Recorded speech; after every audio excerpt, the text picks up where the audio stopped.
Welcome to California State University, Sacramento, the Doctorate in Educational Leadership's Brown Bag Speaker Series. I want to welcome the folks that are here in the room at Sacramento State University. I also want to welcome those who are watching live around the world via the internet, that crazy fun thing, the internet. I also want to welcome you that are watching this in perpetuity on YouTube and other places in the future.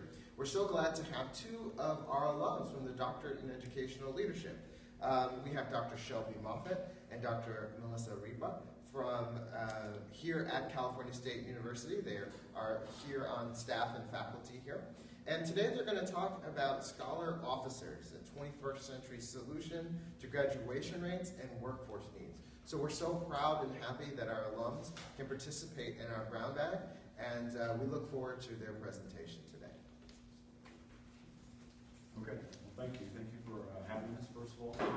Once again, my name is Dr. Shelby Moffatt and Dr. Repa. Let me tell you a little bit about the LEX program. Excuse me.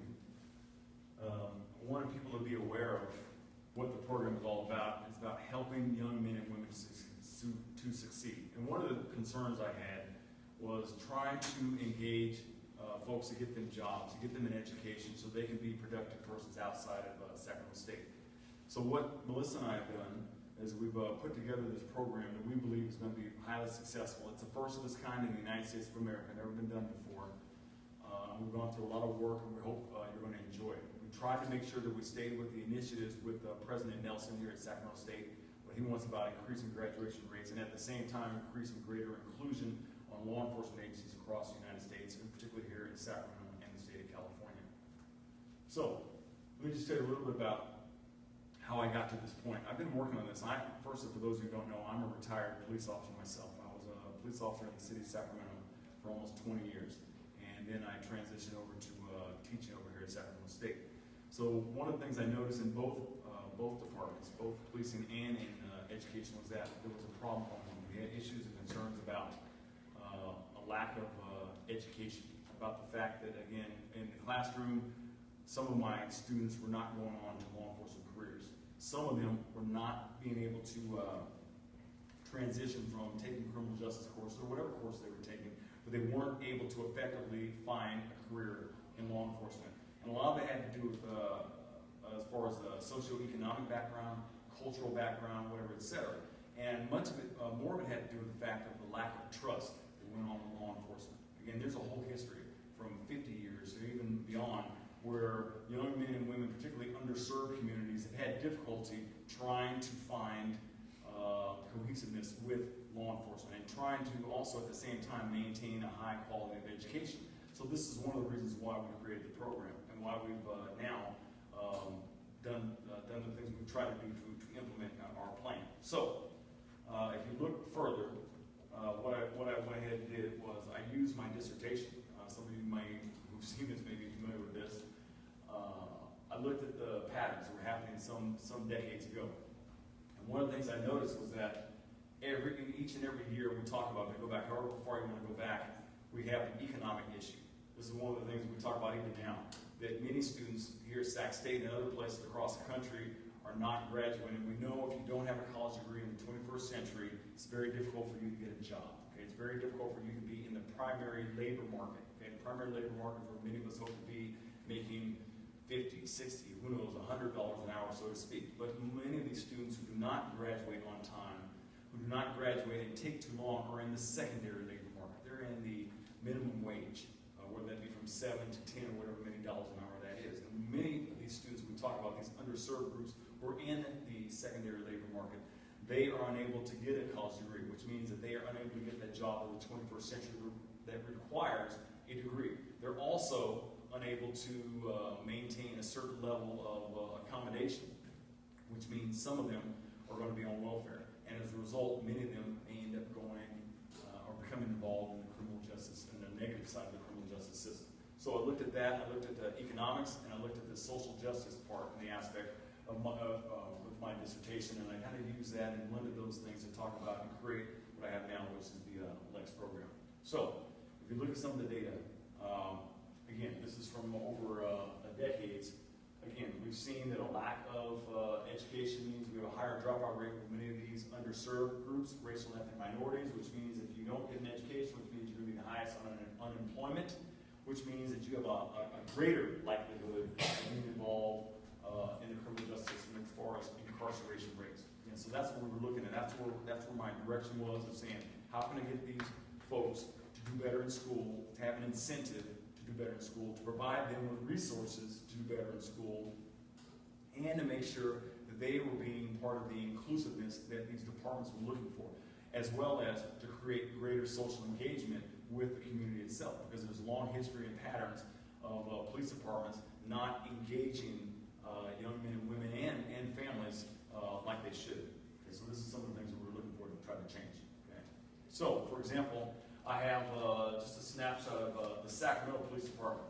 If you can look right here, we talk about the total population on the department, 76%. Okay? And as you can see right there, the city population for white, for example, is 35%.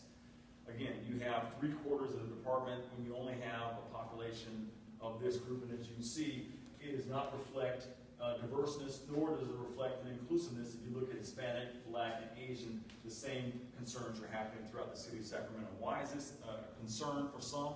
It's because in 2002, the city of Sacramento was named the most diverse city in America by Time Magazine. So again, if we look at again how inclusive we are, and many we walk around Sacramento State as a reflection, it mirrors our population of what we've done being a Hispanic serving community, Asian, African American, and others, where we've done a great job of being more inclusive. However, the city of Sacramento, since it's been around since 1849, the police department has not done the best job they can do. So again, this is some of the things we've been looking for about what we're trying to change. So Dr. Repa, she can tell you a little bit more about why I brought her on board. About hers is more the student affairs aspect. Okay, so my background is in grant writing, student support services, creating programs that help students from underrepresented backgrounds basically be retained and graduate in a timely manner. So I was brought on to this innovative project to really try to look at what are some of the programs that we can design to help to combat this very low graduation rate that's seen at Sac State. So in addition, my grant writing background, we needed to find some funding for the program. We'll tell you a little bit more about what's actually involved in the program, but I did want to highlight these graduation rates that many of us already know. So we really want to move the needle and make sure that our students graduate in 4 years at higher rates. So you can see from this information that there's a very low graduation rate, 9% in 4 years. So we want to improve that. In addition, the underrepresented minority gap is 8 percentage points. So again, that's one of our goals, is to really try to increase graduation rates and reduce and close that achievement gap. We also, if you go to the next slide, we looked at some of the employment disparities. You've already seen the slide that talks about locally here in Sacramento, the disparity between our community population and our police department. But nationally, this is an issue in terms of women and representation in law enforcement. Less than 15% are represented, and then less than 30% nationwide are officers who are racial and ethnic minorities. At the same time, in order to really move the needle in terms of increasing diversity in law enforcement, we have to look at the heart of the issues, which in this case, there's really a lack of trust in the police by many communities.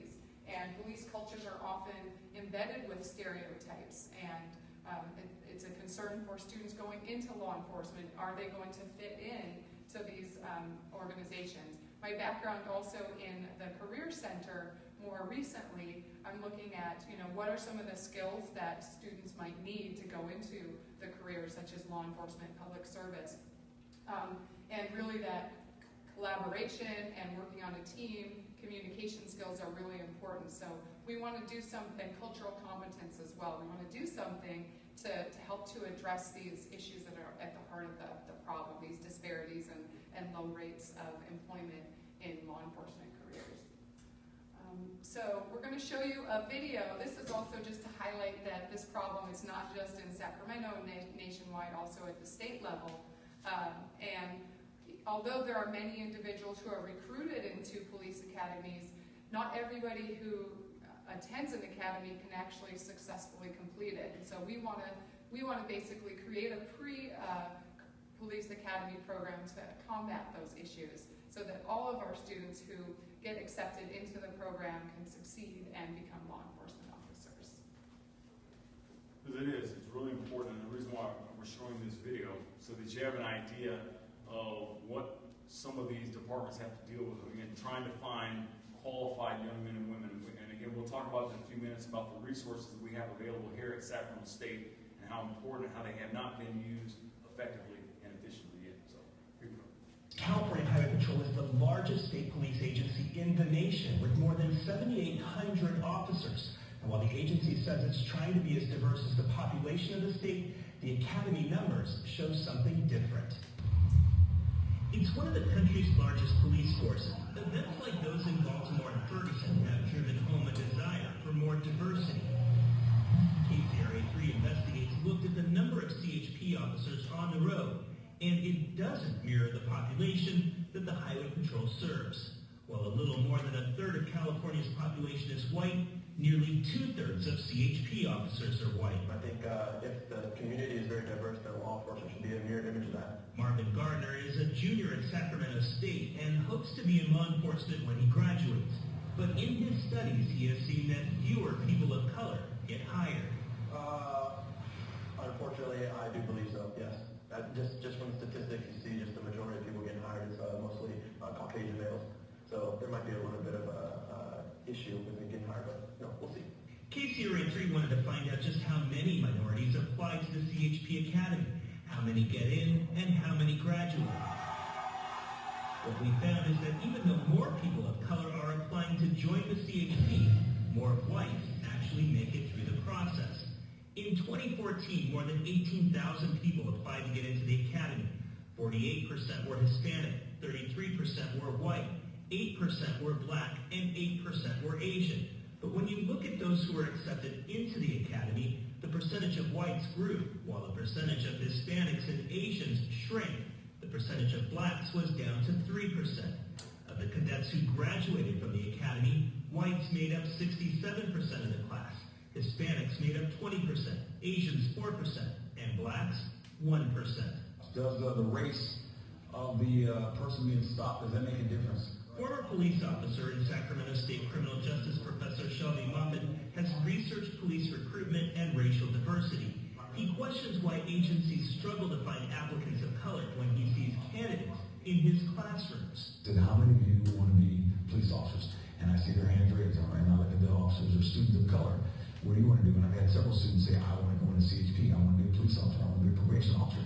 So they're telling me this, and I am looking at them and saying, yes, they look like they're going to be qualified to go into these agencies.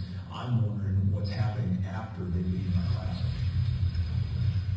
Assistant Chief Newman says there are a lot of steps to becoming an officer, and there isn't one that is eliminating candidates of color. And so when you go through the process and you break down each step, pre-employment, we don't see that. And we've asked that question internally. I mean, that's constantly, is there something that we're doing maybe that's setting that up?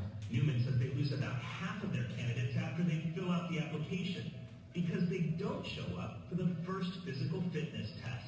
The academy is prohibited from utilizing any form of affirmative action, but Moffatt says the CHP can do more at the outset by encouraging more candidates of color to apply. You cannot hire someone based on their race, religion, color, ethnicity, etc.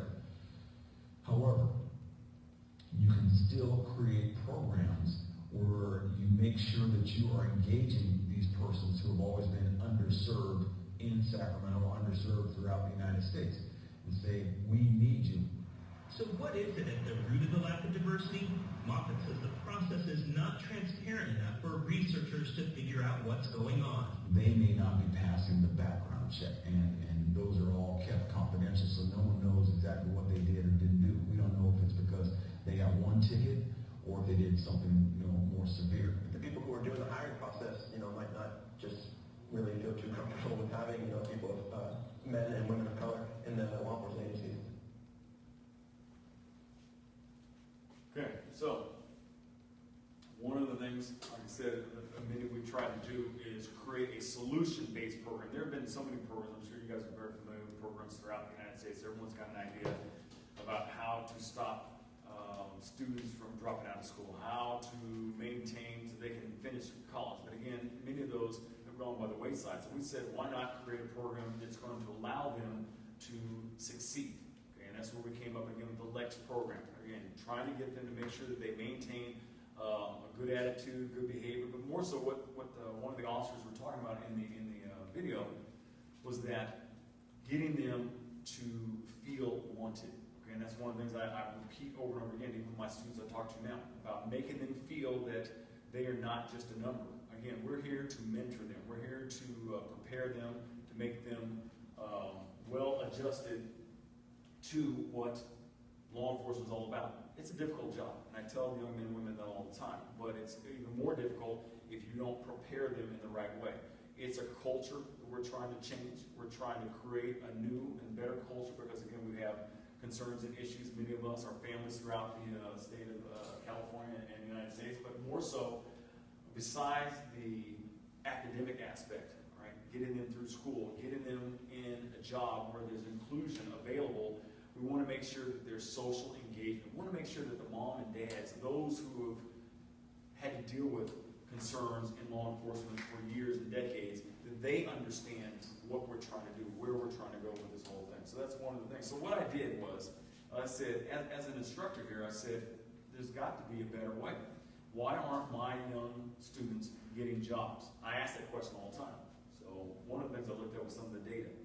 And I noticed the fact that we have approximately 1,800 students in the criminal justice division. We are, or at least one of the biggest departments here on campus. So there's approximately 1,800 students. And I looked at that and I said, well, overwhelming majority of those students are racial and ethnic minorities. And I saw that at least 900 more. And I said, well, why aren't they getting jobs? And why aren't you? And I kept asking, as I see them in class, I'm able to, fortunately, to mentor them, to talk to them and ask them and prepare them in ways that they didn't understand before. Or at least no one ever took the time to say, hi, let me help you through this process. So I looked at that and I said, well, even if we got 20% or 25% of that 900 and ended up with 180 or 200 students that want to go into a career as a sworn law enforcement officer, we can do that for them. So that's one of the big things that I was looking for. So Dr. Repa decided to go ahead and assist me with doing a survey. So she can talk a little bit more about that. Okay, yeah. So last spring, after some initial research was done on really what the root of the problem was and what we could do to address it, we wanted to do a survey of criminal justice students and express major students to find out how many students would actually be interested in going into a police academy if one were offered at Sacramento State. And the response was overwhelmingly positive. We looked at the demographics, and there was a broad range of diversity reflected, just like in the demographics of Sacramento State and the Criminal Justice Department. And then if you look at the slide, basically 90% of the students surveyed said, yes, we do want to participate in such a program if it were offered. So that was sort of the first step in looking at, can something like this be provided at Sacramento State? If you look at the next slide, so since that time last spring, we've done a lot of work working with partnering agencies. So we have California Highway Patrol and Sacramento Police Departments as our first partner for this program, for the LEX program, which we'll talk a little bit about. But so far, and the applications are still coming in, we have a lot of diversity in terms of gender. So we actually have more women than men at this point who have applied and are eligible candidates. And then also in terms of race and ethnicity, the data suggests that, again, it reflects the diversity of the population here at Sacramento State and in Sacramento. We still have a few more weeks to go in terms of reviewing applications, and we will be partnering with the agencies to make the final selection, but so far the numbers really indicate that this program is drawing diverse pools in both in terms of gender and ethnicity, and certainly from students who have a broad range of experiences and diversity. And that was our goal. I mean, one of the things we looked at, again, when you heard the personnel from the CHP, for example, saying that, Again, the ability to find qualified persons. And I said, well, I've got them here at Sac State. I've got them in my classrooms. This is some of the proof, just a snapshot of what we've been able to do. Many of these students would never have gone on to a law enforcement career, probably wouldn't have if we didn't take the time, and I didn't take the time to go over and talk to them and mentor them as what counselors do and what other persons or members of their family would do. So we've done a great job already, and we haven't even, like Dr. Repa said, we haven't even got to the final count, which we're really excited about. But now I want to tell you a little bit more, Dr. Repa is going to tell you a little bit more about our map, our plan, about where we're going to go with the LEX program, what the expectations are from us, and what our expectations are of the students as well. I'll stand over here. You can chime in because this is kind of our overall roadmap that highlights what the different components of the program are. And we are specifically using some high-impact practices that research suggests help students be retained and engaged on campus. So as we talk about the different elements, I'm going to kind of point out some of the highlights. So certainly we're in the application and pre-screening process. As noticed in the video, there are a lot of barriers in terms of students applying. So we want to kind of work up front with the agencies to make sure that those candidates that we select are eligible for police academies. So we've been working in partnership already with those partners. Once they actually get pre-screened and are accepted into the program, we are going to have an orientation similar to the doctorate program, where students in cohorts are going to get to know each other, learn about the program, and also work with the officers, kind of build a sort of sense of family with our partnering agencies. I don't know if you want to mention anything else about orientation. No, well, the orientation is a bridge. I mean, this is where I've had students that already told me that want to be in this program who said they applied some time ago for a department and changed their mind because they were afraid. And this is one of the key things we're looking for. We want to take self-doubt, which many people have already, but especially young persons. They have a lot of self-doubt going on, and we want to take that self-doubt and turn it into an act of confidence. We wanted them to be able to go right into an academy program where they're going to be well prepared, where they're not going to have any concerns about, I don't know, I don't understand. That's what we're going to help them with and assist them every process along the way. Okay, and then in terms of academic and career development, so we have some specific workshops that are co-curricular in nature to really leverage and scaffold what the students are learning in their classes in criminal justice and other classes here at Sacramento State, which highlight baccalaureate learning goals such as communication skills, civic engagement, problem solving. So we've created a certificate of academic achievement, which includes these career and leadership development workshops. I'll go into a little bit more detail in a little bit, but they include pre-academy types of skills such as learning how to complete the application, the physical training requirements, especially for some of our women who may have challenges with some of those requirements. We have oral interview preparation, we have defense tactics, defensive driving simulations, shooting, so they'll really get exposed to the practical skills that they're going to need to do to pass the academy.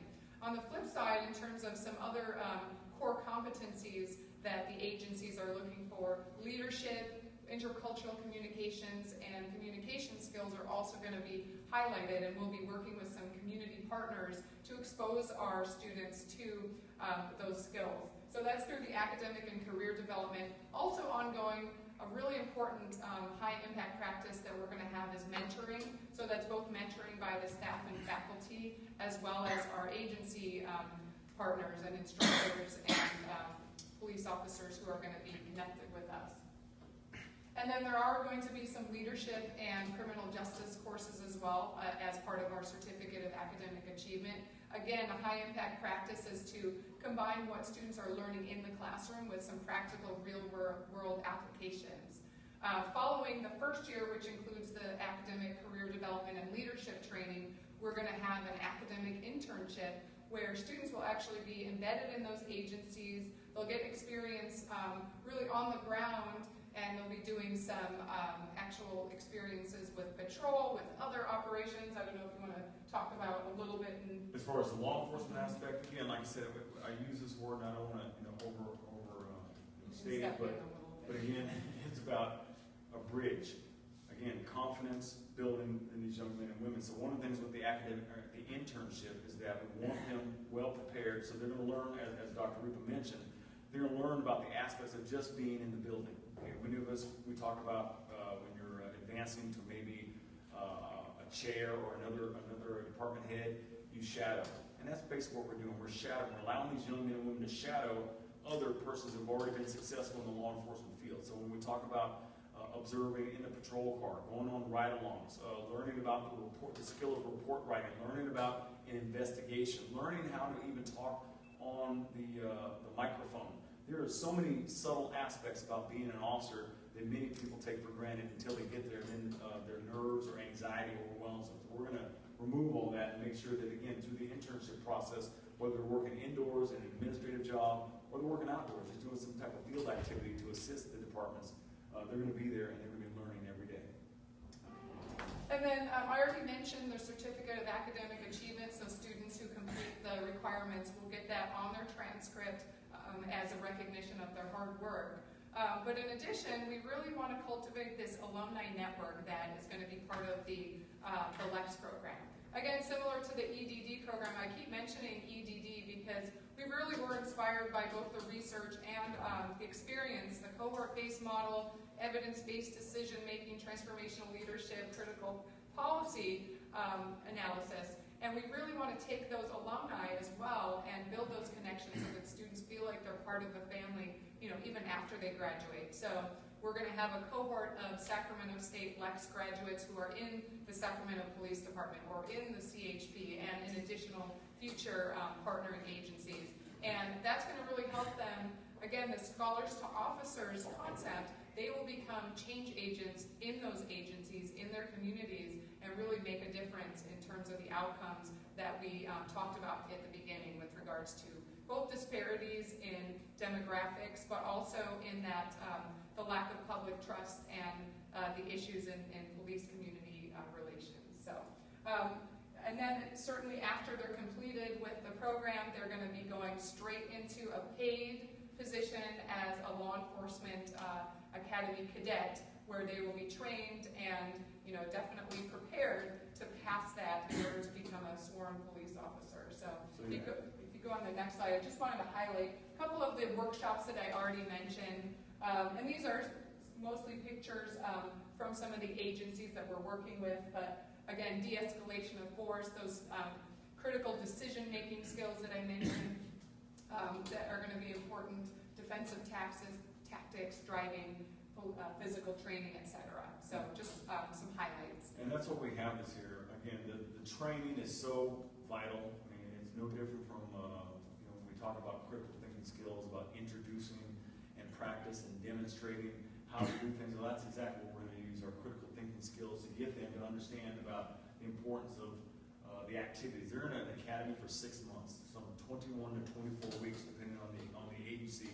They're going to be there every day, basically Monday through Friday, sometimes Saturdays, learning from 8 hours, sometimes 10 hours a day. So it's important if we can, again, prepare them mentally, emotionally, physically for what is in store, particularly, like I said, the application process and the test preparation to prepare them for what's to come.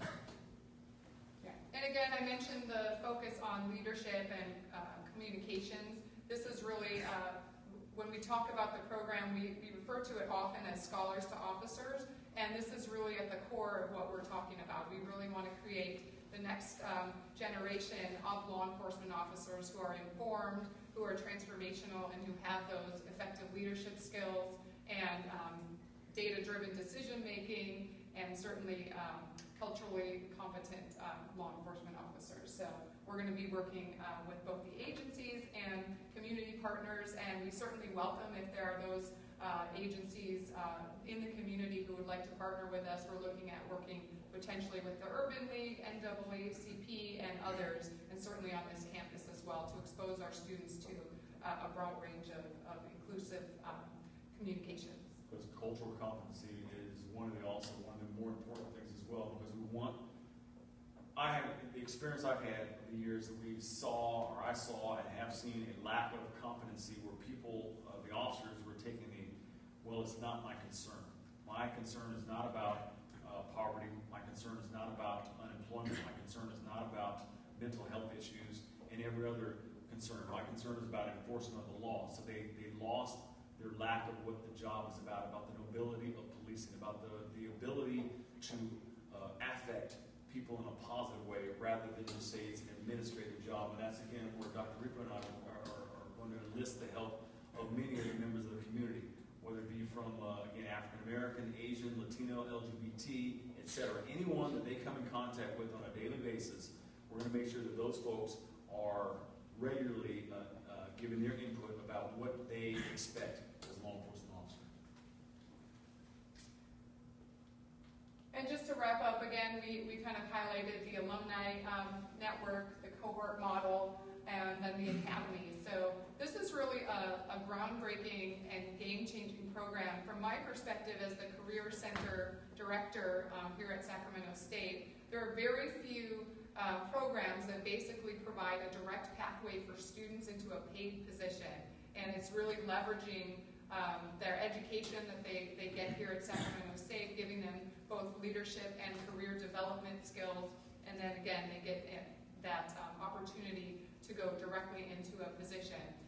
We heard from our student affairs colleagues that when they've been doing recruitment in other cities across the state, there are students who specifically want to come to Sacramento State because of this type of opportunity.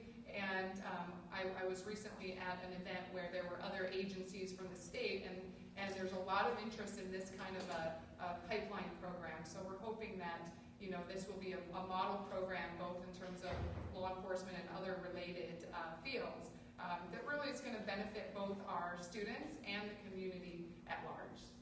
So we're just really happy and excited that, as Dr. Repa was saying, I've already heard from multiple departments as far as from Virginia that called me up the day after we had our inaugural ceremony on October the 12th. I got a call the next day from Virginia, from departments in Tennessee, and here across California saying, what's your secret? And I told them there is no secret. It's about just offering people opportunity. Again, we're giving them, again, a pathway to graduating on time, which again meets the needs of President Nelson's initiative. We're also making sure that there's more inclusion, more diversity, and at the same time, social engagement. Again, the families cannot be happier with the fact that their young men and women are going to be getting a job and a career that they enjoy the way that they would expect it to have been for years ago for them. So that's one of the goals, the many goals. And the same thing is that we're going to offer them a paid job. Okay, that's what's allowing. Again, Dr. Repa was saying that so many are saying, I want to come here. I want to be a part of Sac State's family. I want to be a part of the LEX program. So of course, because we are scholars here in the EDD program, we are doing some research on this program. We want to look at the efficacy, and I'll let Dr. Moffatt talk a little bit about our main overall initial questions. Sure, as you can see right there, research questions about, what is the effect upon the participants in the LEX program? About the students, we want to know, how do you feel? How do you feel about this? And overwhelmingly, I've already been, and again, it's probably a biased reaction, of course, but I have these students in my classroom, and I have students that I walk around and see on campus that tell me, absolutely, why didn't you do this sooner before I graduated? I have so many graduates that are mad at me because I didn't do this 3 or 4 years ago that offered them a pathway and opportunity. So again, we're not talking about just the students, but the administrators are happy. Again, this meets the needs of President Nelson. Again, we talk about law enforcement partners. We have agencies that have come up here on campus, and again, I just talked about the ones that have talked to me across the United States that said, again, how can we build or replicate something similar to what you have? Okay, what is it that you've done? What is that magic, creation that you've made? And then, of course, what we're looking for is, again, about our partners, not only the law enforcement partners, but our community partners as well. We've talked about, again, the NAACP, the Urban League, the consumer groups, whatever, et cetera, that want to be a part of this. And again, it comes back down to police and community relations. And I want to make sure when I modeled this program years ago, some of the same things that were brought up in the Kerner Commission's report back in 1967 to 68 that said, how do you fix what's going on in America? Again, build that trust, reduce tension, create greater public image for law enforcement agencies. And that's hopefully what we've done. And that's, again, for the first proposed question. The second one is more, again, the student affairs part, and I'll let Dr. Repa talk about that. Yeah, so, for high-impact practices, we want to see, are these interventions actually making a difference? So we kind of outlined the roadmap of what our program includes. So we want to actually look at, are there significant differences in graduation rates, in achievement, as measured by GPA, in our students compared to students who were not in this pathway program. So that's certainly something that we will be doing each semester, including that data, but also at the end of the program. Certainly job placement, that's an overall outcome that we're looking at. The title of our talk today has graduation rates and workforce needs, which is also kind of employment or job placement needs of the students. So we're going to also be looking at whether the students are being placed, so just some general overall data to highlight that. And that's what we're looking at, again, the survey that we did, and we're also looking at the fact of how many applicants have already come through. We've already been able to look at many of them, which is our hope that we're not going to just get a small number. We're going to hope for, again, nearly 100% rate of success. Because, again, looking at the students that have been selected or will be selected, and then preparing them for the career. They'll have 2 years or 4 semesters to go through this process. So, again, this is why law enforcement agents are so excited about placing them, because now they don't have to go through the arduous process of, I'm not sure, I'm waiting. Because many of the students that I've talked to before have families of 2, 3, 4, and they have to apply to multiple agencies, and they're not sure, they haven't heard back from the recruiter, and they're wondering what if now, again, we put them in a direct trajectory to make sure that they have a career waiting for them after they graduate from Sacramento State University. And this is just a little bit about our methodology. It's a mixed methods study, so we'll be looking at the graduation and GPA data for the quantitative measure, and then for qualitative, at least in our initial research, we're going to be looking at a survey of stakeholders. And right now, the stakeholders that we're referring to are those who are participating in the program, faculty and staff who are also involved, law enforcement partners, etc. But certainly in the future, when we look more at the police-community relations and perceptions related to that, we will probably expand the study and possibly do some interviews and focus groups, but at least initially we're starting with our survey and our data from the student information. And then in terms of why this data is going to be important from a policy perspective and educational leadership, again, we're hoping that this program can be improved, so continually improved. This is our first year of the program, and then each of the subsequent years will be continually improving the efficacy. But also, as Dr. Moffatt mentioned, there's a lot of interest in this program as a center of excellence in the state, as well as potentially the nation. So we want to really make sure that our colleagues can see that there is an impact, a measurable impact of this program, especially in terms of job placement and career readiness for our students. And in addition, there are some opportunities for some policy changes to occur. So if this type of a model is successful at Sacramento State within the capital of California, we're hoping that legislators will also be interested in other ways of really bridging that gap between the police and the community, and using the university as kind of a pipeline for some mending some of those differences, as well as addressing some of the disparities. So we've already had the opportunity to meet with some legislators here in Sacramento, and are hoping that we'll be able to spread the word about what this program has the opportunity to do, and possibly even seek some additional funding. So again, like I said, we're very pleased where we're at. And one of the main things that I wanted to do, or we wanted to do as well, is just provide resources to those who just wanted an opportunity, those who were questioning themselves about their skill level, and just make them feel, again, more confident in what they want to do. And again, that's go out and protect and serve the community, and at the same time get a great education from Sacramento State University, and just keep many in this community, and hopefully around the United States, wishing and believing that, yeah, things can get better with law enforcement and the relationship with the people who live here. So after that, I just want to say thank you, and if you have any questions. And we do want to acknowledge the support that we've had from a lot of different groups on campus, as well as some external funding. So I mentioned that I was brought on for some of the grant writing, and we've been very lucky to have received some support from associated students, from the instructionally related activities grant, from University Enterprises Incorporated, certainly from our law enforcement partners, and some additional volunteers, resources, and partners. So just wanted to acknowledge my appreciation for those funding sources, and certainly welcome others if they're interested in helping us grow this program. There's opportunities for development as well. So we will take some questions now.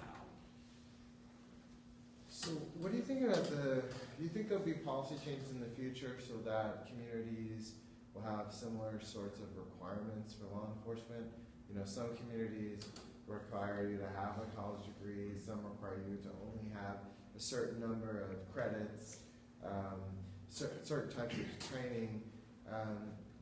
Do you think that there will be legislation in the future that will address those disparities between communities? Well, right now, we have here in California only, we have what's known as POST. It stands for Peace Officer Standards and Training. So every officer, or say the majority of officers throughout the state of California, have to meet the same standards. So if I work here in Sacramento, the Sacramento Police Department, and I want to transfer or go to the Los Angeles Police Department or San Francisco Police Department, they're all under POST as well. So we're trained. So if, for example, if I needed to go down, which has happened before during the earthquake in 1989, when I needed to go down there and help and assist during the quake, myself and other officers from Sacramento went to San Francisco, and we asked, what do you need us to do? We already knew what to do because we were all trained the same way. Now, the cultures are different as far as what they do informally, but formally, all the rules are pretty much the same. That's why we have the California Penal Code, Health and Safety Code, Welfare and Institutions Code, and other books that we have to abide by. Those rules remain the same. So therefore, we wouldn't have a problem there. The only issues might be concerned about the informal policing, how they teach you not by the book, what you learn through what we call the anecdotal stories, the war stories.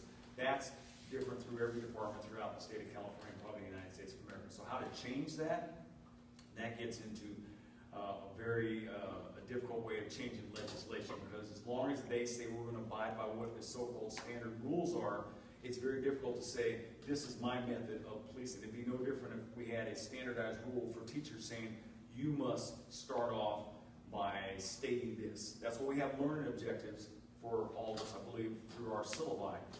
But you have the academic freedom to be able to explain those learning objectives the way that you want to. And that's the same thing in law enforcement. Again, they allow the officer or the administrators their freedom to be able to teach and explain. So having a closed system rather than an open system of learning would be very difficult. So what are the California minimums on the amount of education that officers have to have? Well, that'll vary as well. Most agencies, you have to have a minimum of a GED, okay, minimum. Some require that you have to have not an associate's degree, but you have to have at least 60 units. Okay, so you don't need the degree, but you at least need to show them you're working toward a college degree. So that's the minimum. There might be an agency that says maybe somewhere, probably it's not in Sacramento, where you need a college degree. Back in the early, when a man by the name of August Vollmer, who is considered the modern founder of modern policing, he required his Berkeley PD officers to have a college degree back in whatever it was, the early parts of the turn of the century. But I believe they've gotten rid of that because, again, not everyone was walking around with a college degree. So that's the advantage that we're giving our students and giving our departments, that everyone literally who's graduating from Sac State, who gets a job as a cadet will have a college degree. And I know that just talking with the agencies about recruitment, they certainly prefer to have somebody who has that education, and that's one of the real draws of this program, I think, for the law enforcement agencies, is that they're going to get educated officers, but then beyond that, this cultural competency, the leadership development, and again, that sense of community. But in terms of changes to legislation regarding cultural competence training, I think that the post-training is pretty minimal, but I could foresee in the future with community support that could change, both from the national level and the state level. And I think recently CHP was given some unconscious bias training, starting with the managers, and I think that can expand out. So that's something that even beyond the required training is being propagated. So, but it takes a community to really push that type of policy change, and this is certainly one way to really let our voices be heard through the design of this program, and we can again, share with legislators what the positive impacts can be. Are there loan forgiveness programs for officers that do attend colleges and universities? I think it depends on the agency, but most of them do have some kind of education benefits. So, but that's actually something, like the CSU doctoral, the forgiveness loan program. So that might be something, again, the legislature could consider looking at to really encourage more people to go into law enforcement. Law enforcement does give you a wage incentive. So if you do have a college degree or you obtain it after you're in there, you will receive, in some depends, 7% increase. And with that, you will get what's known as, there are different certificates that you'll get as a law enforcement officer. You'll start off with a basic post certificate, which will move all the way to an advanced certificate. And with a college degree, instead of it taking you without a college education 10 years, you'll get those same 3 certificates probably in 5 or 6 years, which means you'll get another pay raise. So that's the advantage of saying if you have a college degree, you're going to get an increase in pay raise. So I'm sorry, is there other questions? Go ahead. Final question. So what kind of legislation could be proposed by civil rights advocates to encourage officers and agencies to hire officers to have more training and have these kinds of experiences? I'm not saying you necessarily have the answer for that, but I think that would be something really good for us to think about. In my work with NAACP, we're looking for these sorts of areas in terms of what can be advocated for, and I would love to present these ideas to the executive board of the California NAACP and see what they thought about them.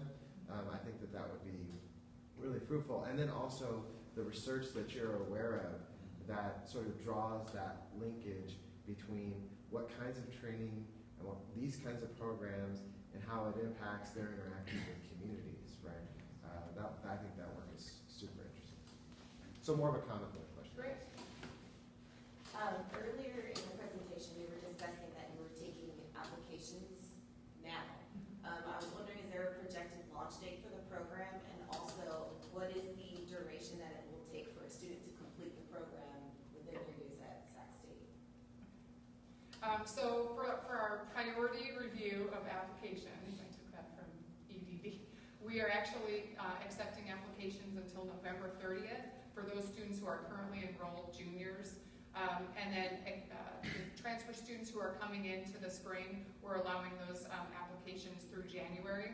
And our launch date for our first orientation is February 3rd. So we're currently in the process, we're looking at December of being able to notify students that they are admitted into the program.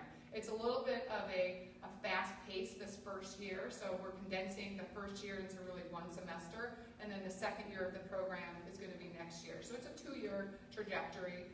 We're really recruiting people who are juniors, and then they'll start as juniors and then graduate as seniors. So hopefully, does that kind of address your question? It does. And also, are you looking for students that are in specific majors, or is it anyone can come in? Anyone. That's one of the other beauties of the program is that you don't have to be denied saying, I'm not a criminal justice. We'll take any, as long as you want to succeed and graduate from college, because that's actually what the departments want. They really don't want just a criminal justice major because they'll teach you how to be a criminal justice major. I don't have a degree in criminal justice and all the different things, the piece of paper I have. I learned all my criminal justice background from being an officer for 20 years and learned, and it made it probably a little bit more difficult because I didn't have a criminal justice background to learn the things, but I learned that in the academy. So they want biologists, they want psychologists and pottery. They don't care what it is, as long as you have a desire. And the key to our program is that you have a commitment. You must show us you have a commitment to our program for the 2 years, because they're going to look at you and they're going to monitor you. They're going to check you and make sure you're going to do well, because they know if you can go through this program, you're going to be an excellent candidate to be a cadet there. Yeah, I wanted to also note, I know in the Career Center this week, we're getting a lot of students coming in because they have a deadline to basically select a major. I'm sure some in the audience have heard about that. And just hearing students who, maybe they're interested in criminal justice, but in some cases there may be limited amounts of of spots, at least at this time. So this is an alternative pathway for students. They may, major in something else, but still be able to achieve that goal of going into law enforcement and learning about criminal justice kind of, on a more practical sense. So we have a question. I heard the police academy is so difficult to get in. Their acceptance rate is like 5 or 6, on par with Harvard and Stanford. For this one, I checked the roadmap. Melissa put it up. It's 6 weeks towards the end. The typical police academy is what, 6 months. The typical is 18 months. Is there a difference between this academy and the regular police academy that's so hard to get in? You mean the our LEX program and just an actual sworn law enforcement academy? Yeah. In California, the majority of them are 6 months long. You might get an academy that's 9 months, or if they're longer, that means they're going at night as well too. They're doing some things where instead of the academy being from, I'm guessing, from 7 a.m. to 4 or 5 p.m. is a normal academy. That's if they're not living in quarters. If they're living in quarters, it could be somewhere around it's all day. There's 24 hours a day. But there are some academies where they only go so many hours a day, where they extend it even longer.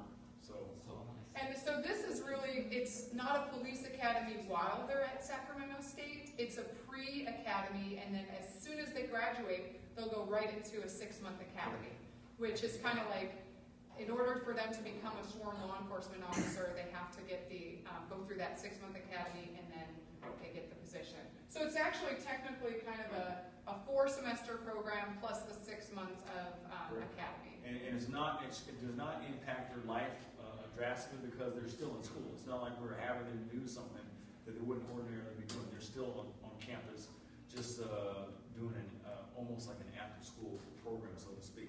So yeah, this is something that is directly in line with the law enforcement department is looking for, because they're taking courses that we've developed and created that they're looking at, saying that this is some of the concerns we've had about test preparation. So we have test preparation, an oral interview, and some of the other things that they said we want officers to be more, or cadets to be more prepared when they come to our agencies. So in the meantime, while they're going through this 2-year process, they're having an extensive background check being done. So it's not like we're just taking someone off the street saying, hey, you want to be police. These are people that, again, are almost being handpicked and prepared. Not only do they have a desire, but they also have the ability, the competency. We're just extending it and modifying and making them better than they probably would before. Remember I said before about we're going to make them a confident person rather than nervous going into the agency. And we'll be really coaching them in terms of the application process, all the, like I said, the physical training. I mean, that's an area where some people really struggle, and they mentioned that in the video that we showed earlier. But we're going to have some extensive physical training to make sure that they can pass that, they can pass the written exam, they can do a successful application. So when we're having our law enforcement partners help us with that. They're certainly not going to be writing the applications. That's the students have to do that, but we will provide that coaching to kind of leverage and equalize the playing field for the students.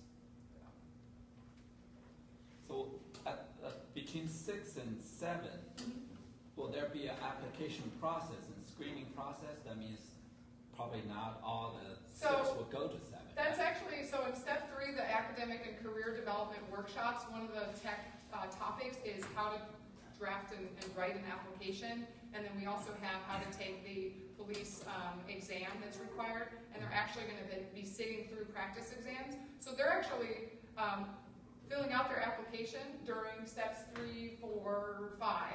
So it takes sometimes up to 6 months or more, even a year in some cases. So we need to, by the end of that first year, their junior year, they will have submitted their application.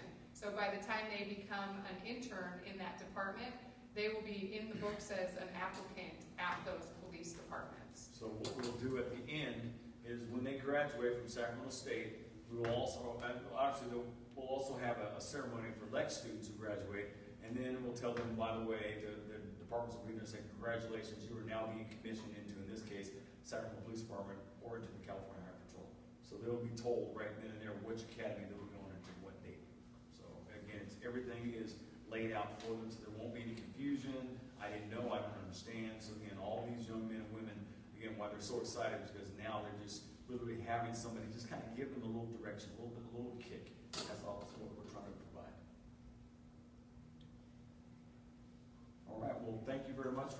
appreciate it. Hopefully you got some information. If you need to get a hold of us, as you can see, I'm sure if you got my information, if I can get it to move faster. And then there's Dr. Repa's information, if you need to write that down as well.